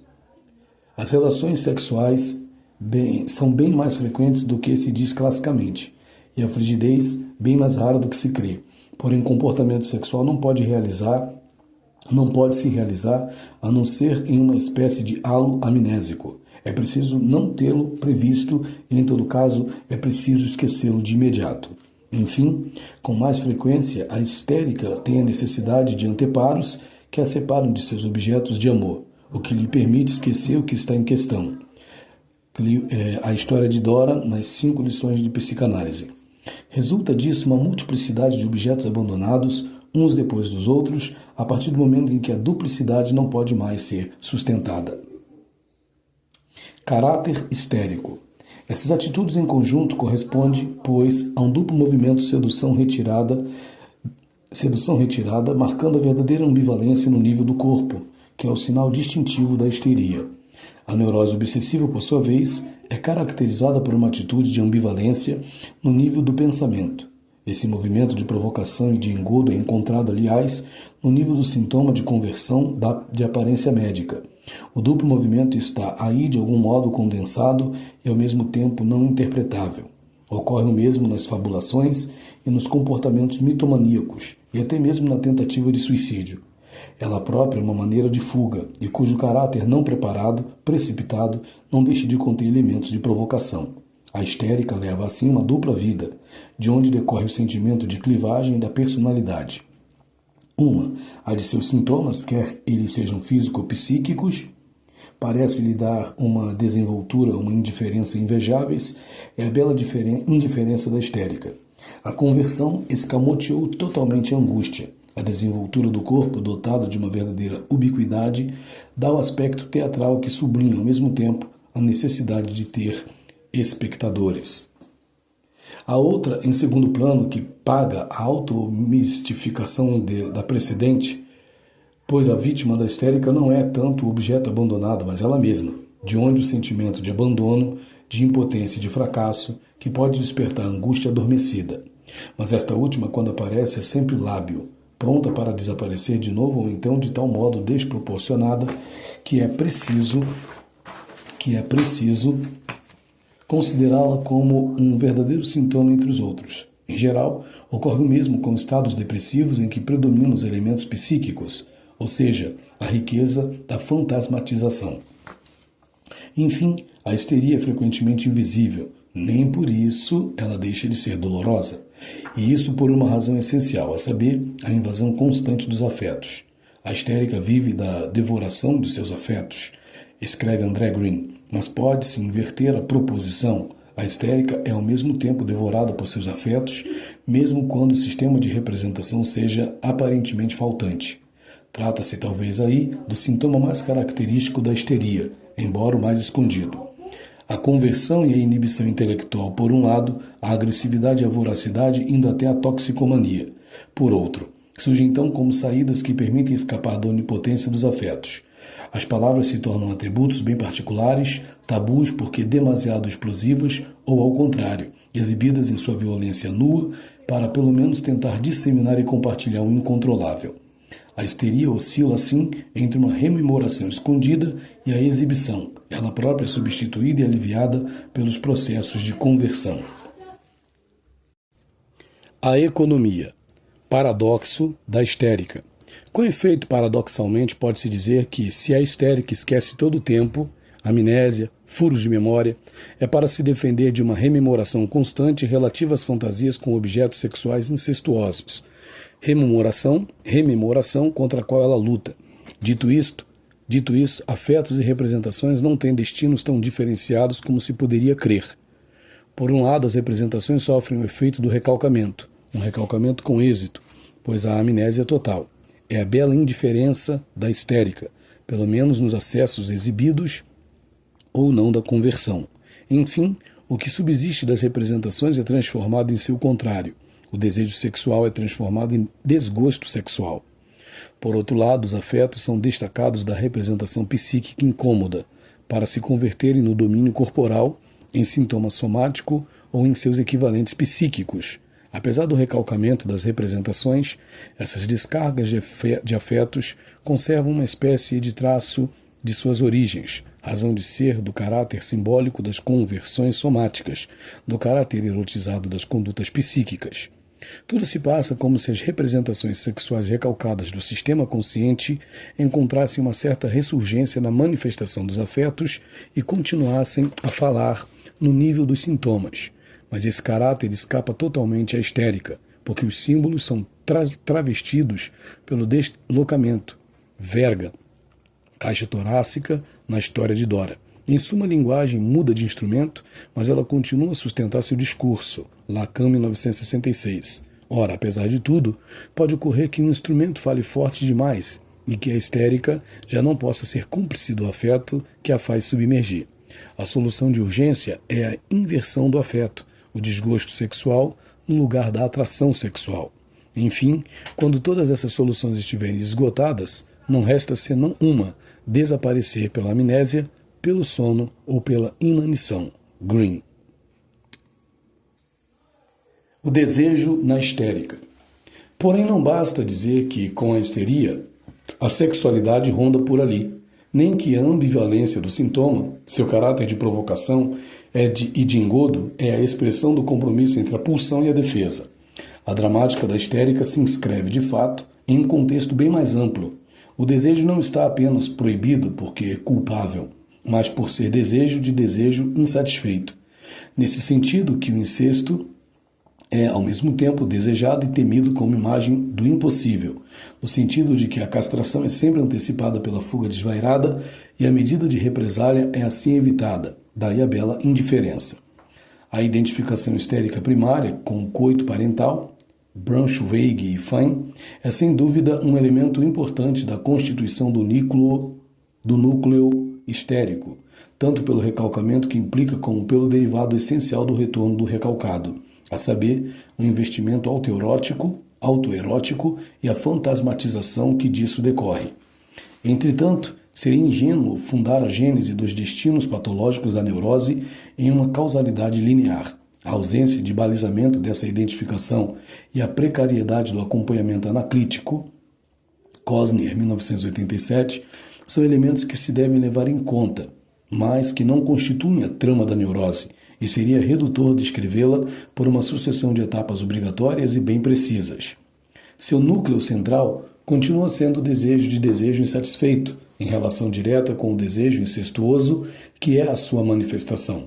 Tudo depende da maneira pela qual esse desejo se enraizou em uma história, e a esse título todos os tipos de fatores intervêm sucessivamente. Assim, a oralidade revelada pela maioria dos autores é ostentada por uma voracidade afetiva, cujo contraponto pode tomar a forma de uma verdadeira incontinência psíquica, pontuada às vezes de vômitos e mesmo de gravidezes imaginárias. A histérica é, em particular, uma grande devoradora de identificações, de onde decorre a plasticidade e a labilidade dos sintomas. Mas a devoração essencial concerne mais fundamentalmente ainda ao falo imaginário, do qual a histérica está grávida, a fim de evitar a castração. A expressão maior disso é evidentemente a conversão. A histérica é, então, o falo. Ubiquidade e condensação. O que impressiona nessa regressão oral, regressão tópica, da vagina à boca, é a conservação da dimensão sexual a ponto de ser talvez preferível falar de ubiquidade, oralidade, genitalidade, que de verdadeira regressão do ego. Essa ubiquidade é, aliás, fortemente marcada pela supremacia dos mecanismos de condensação. Green. Alguns pontos de referência do desenrolar do Édipo na menina mostram, com efeito, as relações da mudança de objeto, da mãe para o pai. Na formação dos mecanismos de condensação, a menina, decepcionada pelo fato de sua mãe não lhe ter dado um pênis, volta-se para o pai, processo que o menino não terá que operar, pois ele encontra no primeiro objeto de amor, a mãe, igualmente o objeto edipiano. Assim, a castração já está na origem da organização edipiana na menina. Ela vai, então, viver a aventura da conquista do pai, que dá à adolescente uma maturidade mais importante do que a seu homólogo rapaz. Não se deve esquecer, entretanto, o caráter problemático dessa mudança de objeto, pois o objeto materno não pode, na realidade, ser abandonado. Para sair disso, não resta mais que a estratégia da ubiquidade e da condensação, de onde a importância da bissexualidade na histeria. O corpo do pai edipiano é assim investido como morada materna e o corpo da mãe erotizado secundariamente, a ponto de a homossexualidade latente ser banalizada, tais as mudanças de roupas femininas. A condensação máxima é atingida, segundo o exemplo dado pelo próprio Freud, da teta da vaca, ao mesmo tempo seio e pênis, imagem encontrada no desejo de felação reprimido ou não. No homem, a mudança de objeto se propõe igualmente, mas em posição terceira somente. É a razão pela qual a histeria é antes o devir feminino. Núcleo anal. A rápida passagem pela analidade, operada pela condensação histérica, mascara as relações com a mãe pré-edipiana. Essas relações e toda a problemática que delas decorre, ver a economia da neurose obsessiva, são igualmente fundamentais para a organização do núcleo anal, a ponto de ancoragem do ego. Da existência e da solidez desse núcleo anal depende na realidade uma grande parte do destino da histeria. Sem esse recurso ao pensamento, procedido pela regressão anal, a histeria não é senão fuga no comportamento, na inibição intelectual, na depressão e até mesmo na toxicomania. Histeria e psicose. É pelas razões precedentes, aliás, que a noção de psicose histérica deve ser considerada como um verdadeiro barbarismo. Trata-se, de fato, seja de sintomas histéricos de conversão maiores, sintomas médicos, que no adulto fora de toda situação coercitiva, prisão, seminário, caserna, asilo, até mesmo família vivendo sob um modo de clã, é eminentemente suspeita de não ser senão uma fachada defensiva mal camuflando uma estrutura psicótica, seja de sintomas particulares, iterativos, rígidos e lábeis ao mesmo tempo, espécies de vestígios inoperantes que se situam, de fato, no nível do registro da esquizofrenia. Também a passagem da histeria à psicose permanece muito hipotética e deve ser considerada antes como a queda dos sintomas de cobertura, mesmo que histéricos. Histeria de angústia é a fobia situada sob o signo da sexualidade e, por conseguinte, a única fobia neurótica. Clínica. A histeria de angústia corresponde muito exatamente ao caso da fobia das lojas, descritas por Freud nessa jovem chamada Emma, e da qual já falamos, a propósito da estrutura neurótica. O riso dos jovens vendedores que desencadeiam uma fuga desatinada quando ela entra numa loja representa a projeção de seu escárnio interior, culpabilidade, frente à cena de sedução do velho merceeiro, enquanto que os jovens representam os objetos sexuais que poderiam excitar a moça. O medo de sair na rua procede do mesmo chamado da sexualidade. Do ponto de vista do inconsciente, a rua significa o trottoir, e por conseguinte, sair na rua é fazer o trottoir. Para o pequeno Hans, enfim, a fobia dos cavalos nos restitui a trama edipiana da histeria de angústia, tomado entre sentimentos ternos por seu pai e a agressividade em relação a este, que vem complicar suas relações com a mãe, o deslocamento da agressividade, desejo de que o cavalo caia, lhe permite conservar intacto o primeiro sentimento de amor. Isso não explicaria em absoluto a fobia dos cavalos, se as medidas de represália que a criança teme por parte do pai não fossem elas também simbolicamente expressas. O pequeno Hans se recusa a sair na rua por causa dos cavalos que vão mordê-lo.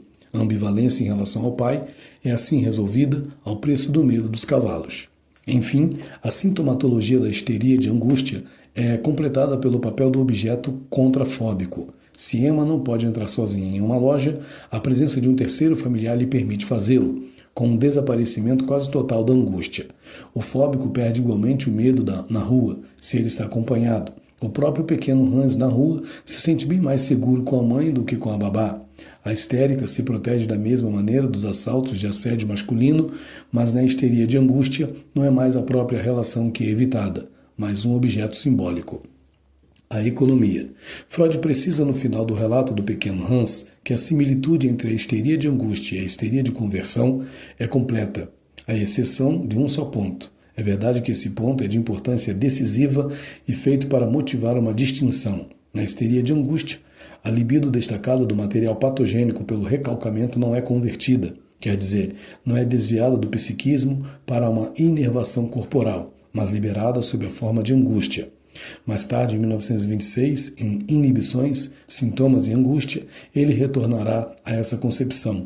A angústia não nasce mais da libido não utilizada, ou seja, não é mais um produto do recalcamento, como ele havia acreditado. Ao contrário, a angústia doravante situada no nível do ego suscita o recalcamento, e é o fracasso deste último que deixa filtrar a angústia. Ora, na fobia não se assiste nem ao sucesso da histérica que, pela conversão, verdadeiro sucedâneo da passagem ao ato sexual, engana o superego, realizando, apesar de tudo, um tipo de destino libidinal, nem às astúcias e às acrobacias do deslocamento obsessivo, Green. O deslocamento fóbico é, de algum modo, um mecanismo simples, mas inacabado, intermediário, como diz Green, entre duas outras neuroses. O recalcamento é incompleto e a angústia não é senão deslocada. A consequência disso é que a angústia neurótica é aí encontrada quase que em estado puro. Freud, aliás, a partir da história do pequeno Hans e de seu medo da mordida dos cavalos, introduz o conceito de ameaça de castração, que doravante irá esclarecer sua concepção das neuroses. Nas outras fobias, o erotismo, se manifesta, é apenas de cobertura. A angústia não se situa mais no nível da perda de um ter.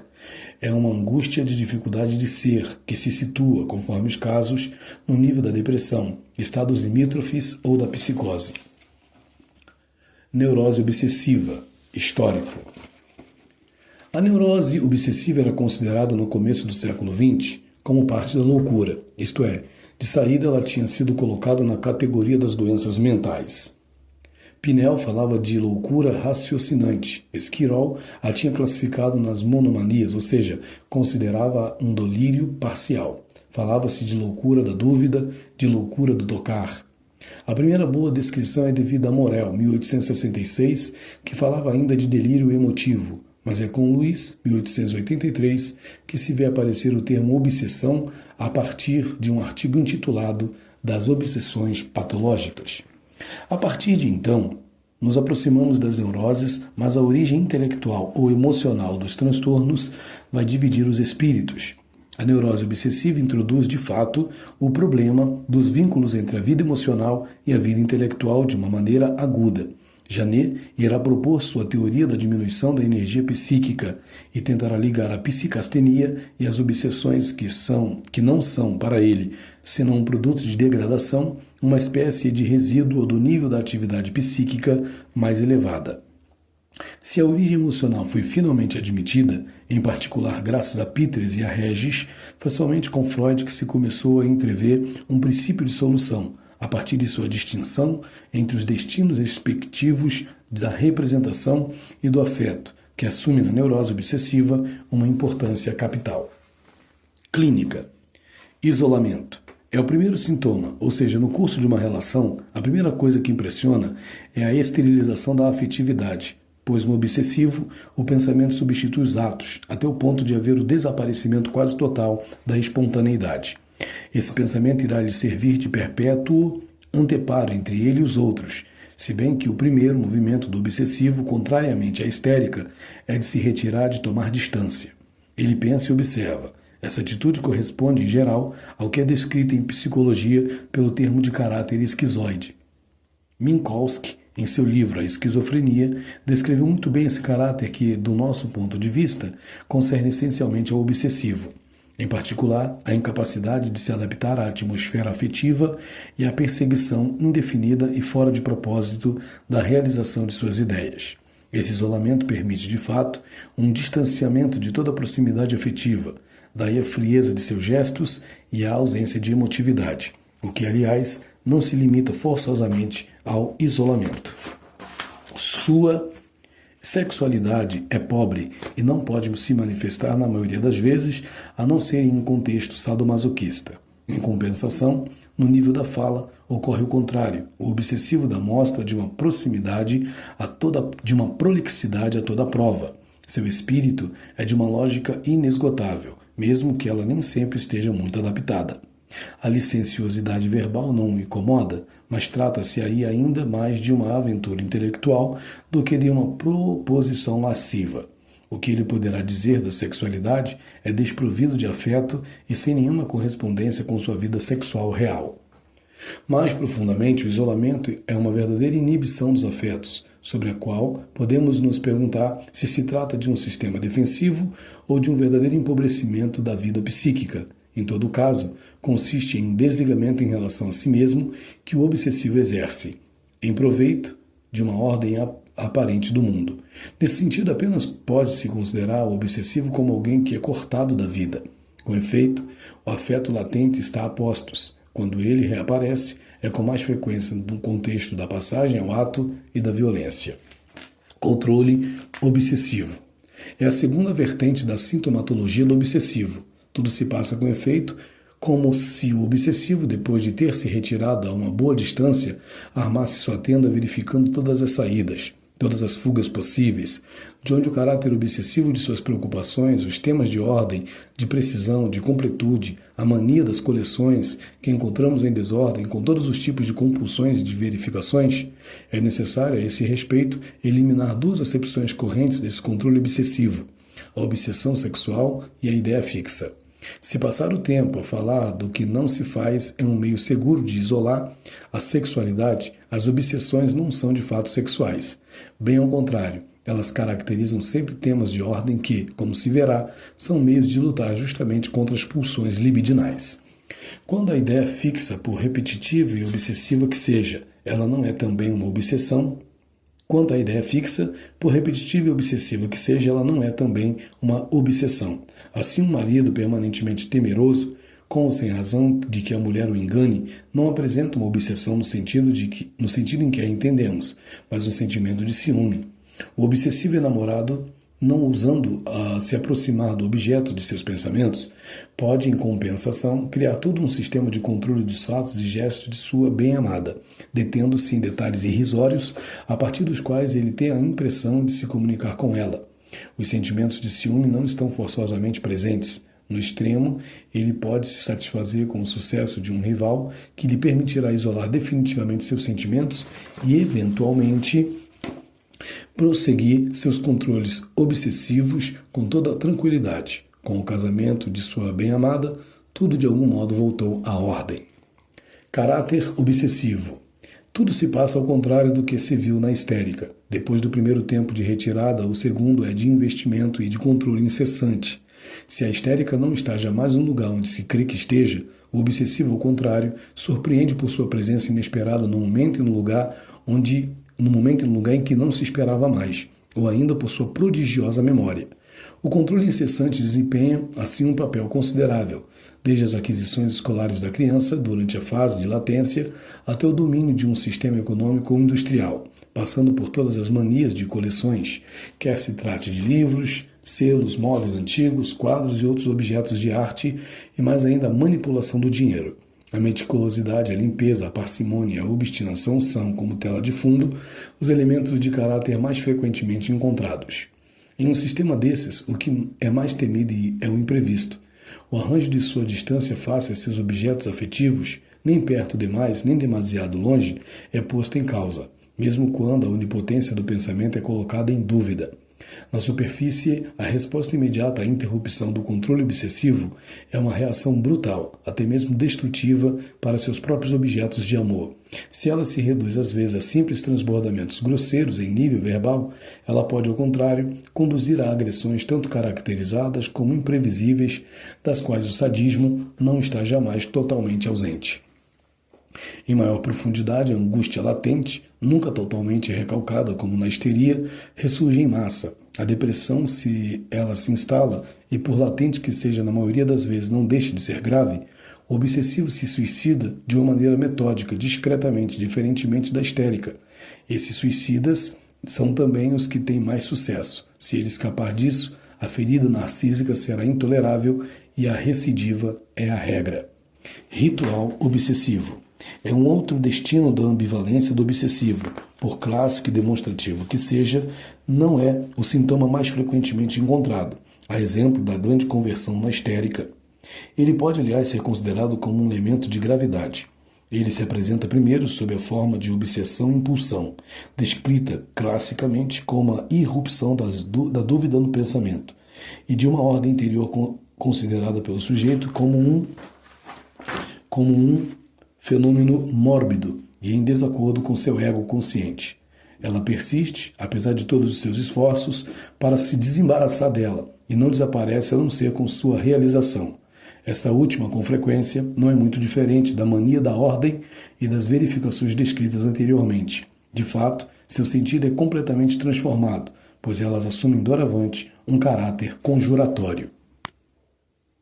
Quer se trate de apagar e acender 3 vezes a lâmpada antes de dormir, de repetir tal palavra ou número antes de atravessar a rua, de não andar senão sobre as lajotas ímpares ou ainda de tocar uma certa categoria de objeto em sua passagem, árvores, painéis de circulação, temos aí toda uma série de atos que possuem um valor quase mágico e cuja repetição constitui um verdadeiro rito.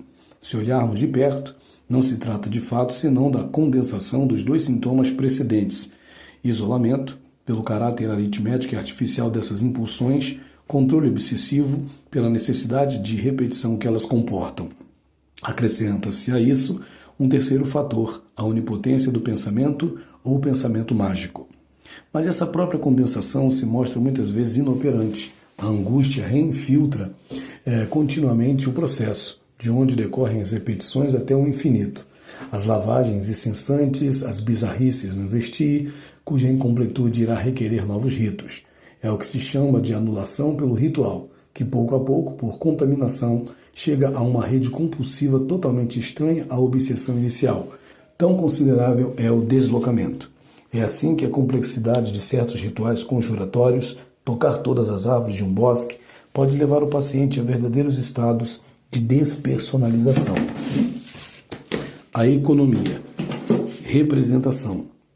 Ela é isolada. Essa redução do ato ao pensamento é um mecanismo particular do recalcamento. A representação amputada do desejo é assim modificada de maneira que possa ser considerada aceitável pelo superego. Os pensamentos podem daí em diante comportar uma temática sexual. Eles sofreram o mecanismo do isolamento, o desejo não os segue, vê-se o quanto esse recalcamento é incompleto e o isolamento uma espécie de arranjo relativamente precário. Afetos. Eles sofrem uma regressão dinâmica e temporal para as representações anais. Isto é, há uma verdadeira regressão do ego, o interesse genital sendo deslocado para o interesse anal. Não se trata aí de uma fixação das atitudes afetivas da criança em sua mãe, no momento da fase anal, mas de uma fixação secundária que reutiliza o material anal em função das necessidades da organização libidinal face ao problema edipiano. O que diferencia essencialmente a fase anal da fase oral é o papel ativo da criança, que decide ou não dar seu bolo fecal e toma posse, assim, de uma potência autônoma. É esse controle que é retomado na regressão anal, com efeito a satisfação da criança diante de suas fezes no momento da fase anal, parece em um primeiro momento, pelo menos, completamente esquecida. A regressão não teria conservado de algum modo, senão as manifestações de conservação e de controle. Por exemplo, uma criança sobre seu vaso que se recusaria a dar seus excrementos, mas construiria ao lado e com minúcia um imenso castelo de areia, verdadeiro cocô limpo. Essa transformação da pulsão anal inicial em seu contrário é o tipo de defesa chamada de formação reativa. A pulsão anal assim dominada reaparece às vezes, mas de maneira brutal e mesmo catastrófica, como se ela tivesse tido que forçar uma passagem, daí o forte componente agressivo que comporta. Assim, um senhor parcimonioso e econômico que se recusa habitualmente a dar à sua mulher o dinheiro de que ela teria necessidade, mas vai, em compensação, aceitar emprestar uma grande soma de dinheiro a um amigo que ele não via há uma eternidade. Isso se parece muito, por certo, com a criança que se recusa a defecar quando está com a mãe, mas o faz muito bem quando está na casa da vizinha. Na realidade, poder-se-ia fazer igualmente uma comparação alimentar. De fato, a pulsão anal real, satisfação e manipulação das fezes, foi completamente rearranjada com a regressão. A brutalidade dessa pulsão anal consagrou a denominação sádico anal. Assim, o controle obsessivo não está jamais ao abrigo de uma tempestade pulsional e das medidas de represália que se seguem. A castração é a espada de Damocles do obsessivo. O conjunto dessas manifestações de retenção e de expulsão corresponde ao que se chama de erotismo anal, que se encontra em todos os comportamentos, quer sejam sexuais, afetivos ou sociais. A infiltração desses mecanismos é, com efeito, mais sutil e é, ao mesmo tempo, mais econômica, aliás, do que parece. Com efeito, toda a compulsão de ordem comporta uma certa manipulação da sujeira e da desordem. Assim, o controle obsessivo satisfaz ao mesmo tempo as pulsões anais autênticas, literalmente escondidas por meio de uma rede cerrada de formações reativas e de seu implacável superego. Não se deve esquecer que essa analidade não é senão a regressão de um conflito, que a priori é bem genital. Como diz Beauvoir, o obsessivo exprime um conflito edipiano em linguagem pré-genital. Serge Leclerc, por sua vez, insistiu particularmente na importância da relação do obsessivo com sua mãe. O obsessivo seria o filho preferido de uma mãe insatisfeita, que parece voltar sua expectativa decepcionada para sua progenitura masculina. Desde então, eles vivem ambos em um mundo imaginário, como que uma prisão bem amada, dirá Leclerc. Sem chegar até isso, é necessário sublinhar, entretanto, a importância das primeiras relações com a mãe e a impressão duradoura que elas deixam a de uma manipulação onipotente que um lactente é inteiramente deixado aos cuidados maternos. Essa impressão pode ser reutilizada em função das necessidades da criança e da crise edipiana. É o caso, sobretudo, do menino que não tem que efetuar mudança de objeto, pelo menos no Édipo direto. A imagem da mãe edipiana é assim infiltrada de imagos bem mais arcaicas. A identificação com a mãe sádico-anal permite-se defender contra o domínio dessa imago, mas igualmente satisfazer a conservação do objeto edipiano. A identificação com o agressor pode, assim, tomar aspectos extremamente variados.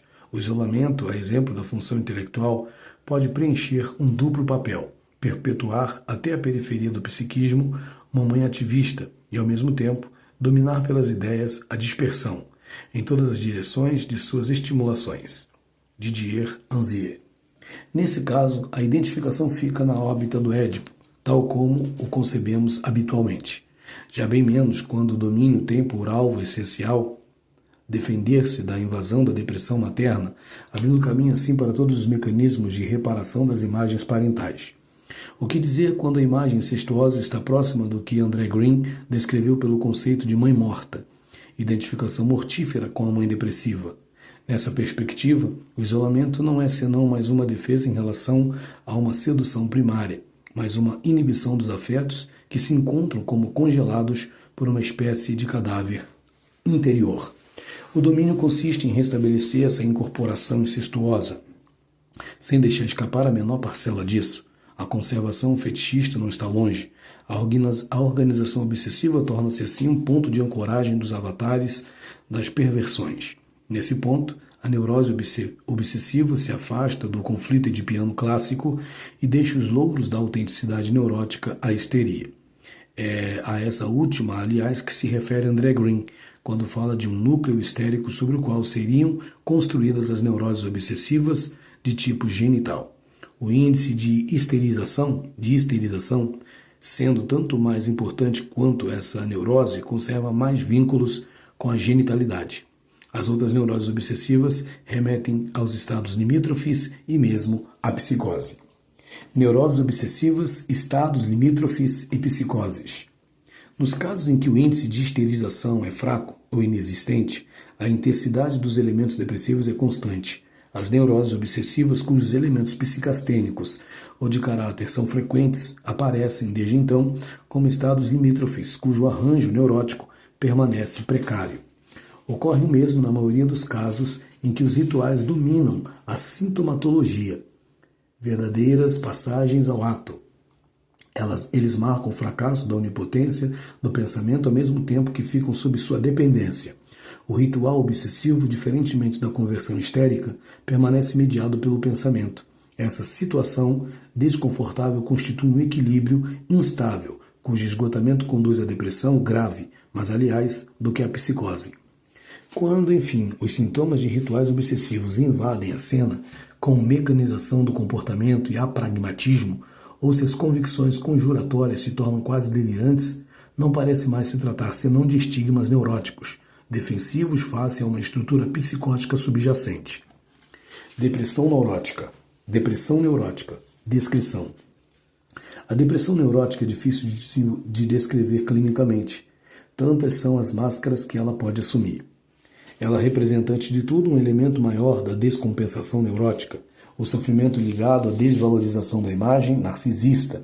Qualquer que seja o fator conjuntural, modifica os processos de pensamento. Tudo se passa como se a vida psíquica se coagulasse em um procedimento único que tem a tendência a querer tomar todo lugar, a ruminação. Trata-se de uma máquina infernal que rói o sujeito interiormente, ao escolher os recônditos mais dolorosos e ao paralisar o funcionamento mental, a ponto de provocar uma verdadeira retirada da maior parte de seus investimentos. Apesar das aparências, trata-se de um processo muito ativo e, pois, bastante custoso. Toda a energia psíquica disponível é posta a serviço da ruminação. Nas neuroses frágeis, mas ainda não descompensadas, a depressão se mantém mais discreta e muitas vezes mascarada. Às vezes, trata-se de uma aflição latente familiar, mas os derivados mais frequentes se manifestam por reações ao tipo de agressividade, que se chama na linguagem corrente de transtornos caracteriais. Não confundir com a neurose de caráter, que a depressão se manifesta por uma agressividade injustificada, um movimento de impaciência. Essa é uma experiência corrente. Nela reconhecemos também um sintoma importante da neurose, em estado de latência, ou em via de descompensação, revelador das falhas narcisistas não aparentes. Há, enfim, todos os tipos de posições intermediárias, ligadas a um mal-estar geral, mas precisado, e mesmo a transtornos de natureza funcional que enchem os consultórios médicos. Esses estados, que podem assumir o aspecto de neurose de destino, neurose de fracasso, neurose de abandono, não devem ser considerados todos como dependentes das depressões essenciais. Natureza neurótica da depressão. Ela se revela pela capacidade de utilizar a dor depressiva para fins de elaboração psíquica, apesar dos sintomas da ruminação, até mesmo da recusa. A introdução de um terceiro real ou imaginário na fantasia pode pelo menos momentaneamente romper o círculo vicioso da ruminação por meio de produções mentais mais associativas. É desnecessário dizer que essa capacidade pode requerer importantes preliminares, de tempo em particular. As situações de fracasso, de separação, de abandono podem, assim, apesar das aparências, se orientar para um trabalho de luto que assinala a elaboração dos conflitos edipianos. O afeto destrutivo pode se transformar em afeto reconstrutor. Como se vê, estamos no próprio coração das mutações transferenciais que remobilizam as imagos edipianas. Essas perspectivas de mutação dos afetos permitem subliminar a impotência das histerias desconhecidas em relação com a depressão. A invasão emocional pode ser por si só o estigma ao mesmo tempo da histeria e da depressão, mas esse não é o caso mais frequente. Habitualmente, conversão, a mínima e depressão se alternam, mas esse não é o caso mais frequente. Habitualmente, conversão a mínima e a depressão se alternam, a ponto de que se poderia dizer que a depressão neurótica seria a segunda natureza da histeria. A depressão no obsessivo é bastante mais grave. como se viu, na qual os reforçamentos do domínio e da inibição afetiva podem por si sós assinalar a depressão obsessiva. Mas esse não é sempre o caso. Por meio de suas redes defensivas, são perceptíveis mutações de afetos. A depressão obsessiva é, desse modo, um momento-chave que permite perceber e tornar operacional a margem neurótica ainda utilizável caso esta exista. O afeto depressivo pode, assim, pelo menos momentaneamente, ter sua razão na inibição e no isolamento obsessivo, contrastando com o movimento inverso, que se inscreve na estratégia da salvaguarda das aparências. A depressão, assim, além de uma histerização defensiva passageira, permitiria ao obsessivo depressivo, pelo menos nos momentos mais favoráveis, recuperar a percepção de seus afetos. Conclusão. A depressão neurótica põe em evidência, além da severidade do superego, a importância da ânsia narcisista do ego em relação com a precariedade das identificações que lhe permitiram se constituir. A integração ou não da castração edipiana, por meio da capacidade de elaboração do trabalho de luto, enfim e sobretudo, a depressão neurótica surge como a pedra de toque das condições de possibilidade do trabalho de elaboração do pré-consciente e, por conseguinte, o lugar específico da vida psíquica. Sem a experiência mínima da depressão, sem o trabalho de luto, a emergência da vida afetiva não se produziria. O enigma continua sendo a capacidade de transformação e de elaboração de tudo aquilo que na vida imaginária está ligado aos afetos depressivos destrutivos. O paradoxo da depressão não estaria, por um lado, de seus aspectos mais comportamentais? Ruminação, agressividade, suicídio. Ela põe em evidência a tomada em massa do psiquismo em seu invólucro incestuoso e, por outro, ao mesmo tempo, ela pode ser o detonador das mutações possíveis do psiquismo para a elaboração, a cultura e até mesmo a criação? A neurose se situa muito evidentemente sobre essas duas margens.